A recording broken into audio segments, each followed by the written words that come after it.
Hello students, last lecture में हमने exercise 9 point का क्वेश्चन नंबर 8 तक कंप्लीट कर लिए थे। आज हम क्वेश्चन नंबर 9 स्टार्ट करने जा रहे हैं। तो देखिए क्वेश्चन नंबर 9 क्या है आपके पास है।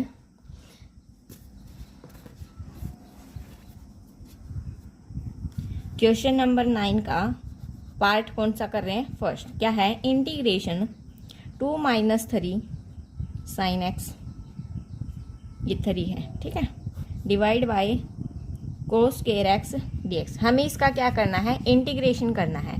इसका इंटीग्रेशन करने के लिए हम क्या करेंगे? सेम वही कंसेप्ट करेंगे। पहले इनको अलग अलग सेपरेट कर देंगे। क्या आएगा? Integration 2 bye cos square x dx minus में इंटीग्रेशन 3 sin x, नीचे क्या आएगा? कोस square x. Cos square x को क्या लिख सकती हूँ मैं? Cos x dot cos x. Multiply में सेपरेट कर दिया अलग अलग, ठीक है। अब 2 तो कांस्टेंट है बाहर। Integration 1 by cos square x क्या होता है? सेकेंड स्क्वायर एक्स, पहले कर चुके हैं ऐसे ऐसे। माइनस में 3 बाहर, इंटीग्रेशन साइन बाय कोस क्या हो जाएगा? टेंजेंट एक्स, और 1 by cos second x dx। ऐसा ऐसा क्वेश्चन हम कर चुके हैं पहले भी। 2 सेकेंड स्क्वायर एक्स का इंटीग्रेशन का क्या फॉर्मूला होता है? Tangent x.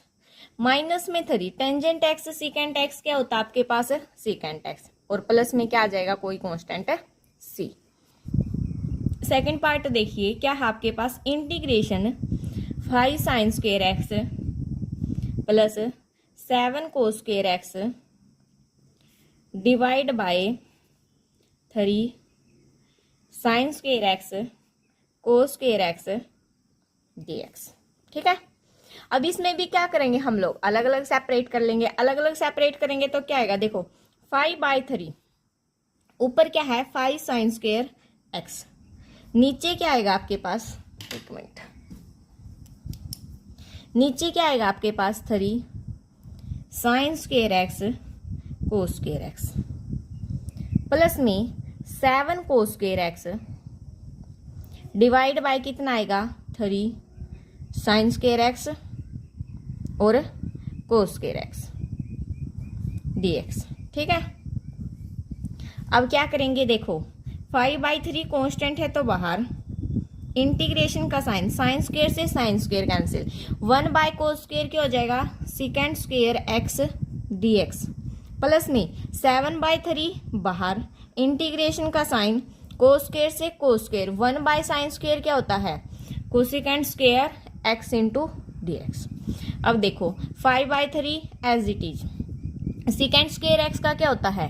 टेंजेंट एक्स, और कोसिकेंट स्क्वायर एक्स का क्या होगा? Minus cot x. तो -7/3 कोट एक्स प्लस में क्या आ जाएगा? कोई कांस्टेंट है c। तो ये था हमारे पास इसका सेकंड पार्ट। अब थर्ड पार्ट देखते हैं। देखो थर्ड पार्ट क्या है? थर्ड पार्ट आपके पास integration 2 cos 2x divide by cos square x sine square x. वैसे तो आपके पास cos 2x के कई फॉर्मूले हैं, लेकिन हम यहाँ पर यूज कौन सा करेंगे? cos 2x हमारा किसके इक्वल भी होता है? cos square x minus sign square x के। cos square x minus sign square x के भी इक्वल होता है, और 1 माइनस इसका कोस में भी होता है और साइन में भी होता है, लेकिन हम यहाँ पर ये वाला फॉर्मूला यूज करेंगे, ठीक है। तो यहाँ से 2 तो हो जाएगा हमारा बाहर इंटीग्रेशन से। यहाँ पे क्या पुट करेंगे? कोस square x minus sign square x, नीचे क्या है? कोस square x sine square x, into में क्या आ जाएगा हमारे पास? dx। यहां तक तो ठीक है। अब क्या करेंगे? इनको फर्दर अलग अलग सेपरेट करेंगे। जब कोस के अपोन में ये सारा आएगा 2, देखो कोस स्क्वायर एक्स के अपोन में ये आएगा, तो कोस स्क्वायर एक्स से कोस स्क्वायर कैंसिल, क्या बचेगा? 1 बाय साइन स्क्वायर एक्स, और 1 बाय साइन स्क्वायर एक्स को क्या लिख सकते हैं? Cosecant square x.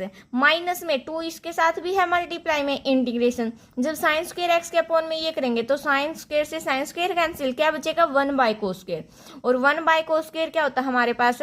Second square x dx। देखो सेम इसी की तरह बन गया ना। तो यहाँ पे क्या आ जाएगा? कोसिकेंट स्क्वायर का क्या होता है? माइनस कोट एक्स, तो क्या आ जाएगा? -2 कोट एक्स -2 टेंजेंट एक्स और प्लस में क्या आ जाएगा c। यहां से आप -2 कॉमन भी निकाल सकते हो, अदरवाइज इतना भी ठीक है। ये था थर्ड पार्ट। अब फोर्थ पार्ट देखो, इसी का फोर्थ पार्ट क्या है आपके पास, integration cos 2x minus cos 2 alpha divide by cos x minus cos alpha.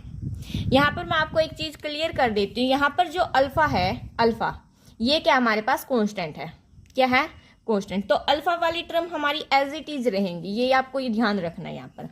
अब cos 2x का मैंने बोला था आपके पास साइन में भी होता है, कोस में भी होता है, और दोनों का कॉम्बिनेशन भी होता है। तो इसका फॉर्मूला यहाँ पर हम कोस वाला ओपन करेंगे तो क्या होगा, 2 cos स्क्वायर एक्स -1, यहाँ पर करेंगे तो क्या हो जाएगा 2 cos स्क्वायर अल्फा -1, नीचे cos x minus cos alpha as it is.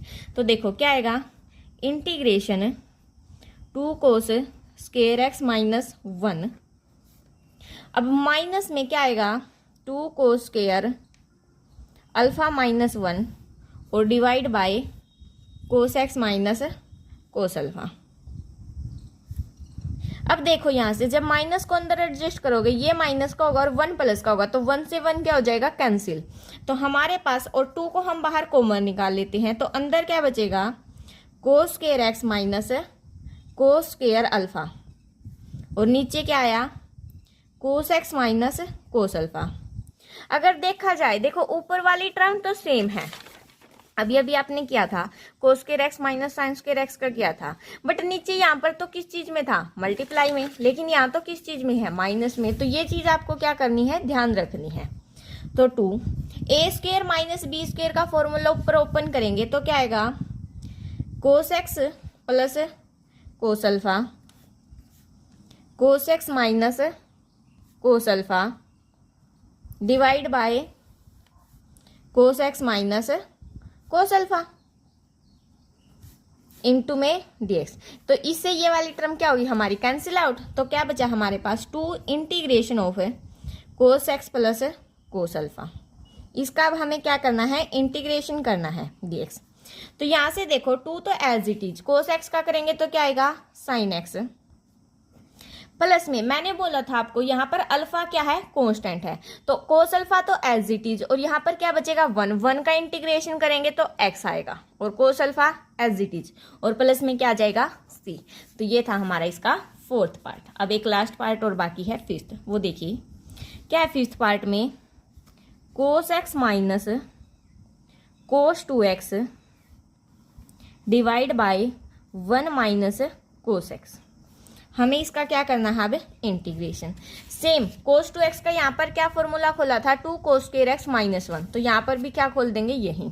तो क्या आएगा इंटीग्रेशन cos x, जब मैं फॉर्मूला खोलूंगी ये प्लस का है और ये माइनस का है, तो ये माइनस का हो जाएगा और ये प्लस का, क्योंकि इस माइनस को अंदर एडजस्ट कर देती हूँ मैं यहीं पर।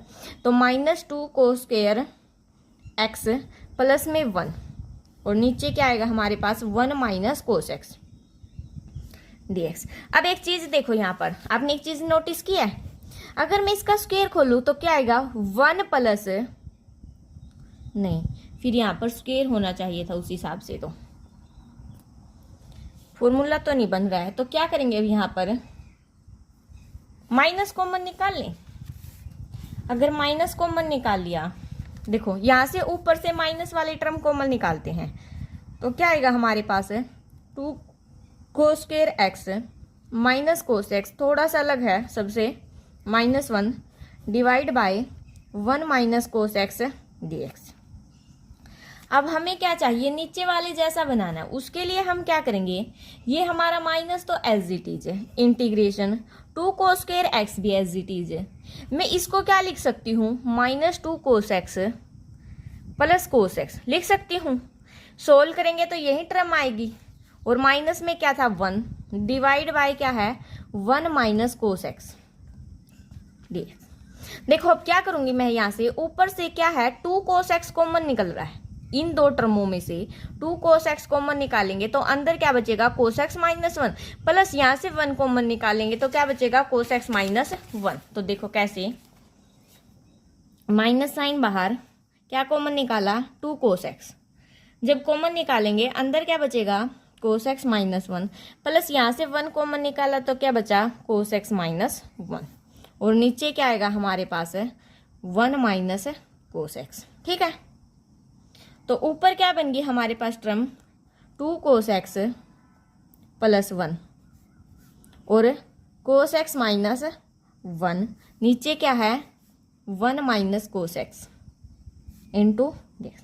अब एक चीज नोटिस की आपने, ऊपर तो है cos x -1, नीचे है 1 माइनस cos x। इस माइनर को वापस अंदर एडजस्ट कर दो या फिर एक माइनस बाहर कॉमन निकाल लो तो ये आपकी ये टर्में क्या हो जाएंगी, कैंसिल, और ये वाला साइन किस चीज का हो जाएगा, आपका प्लस का।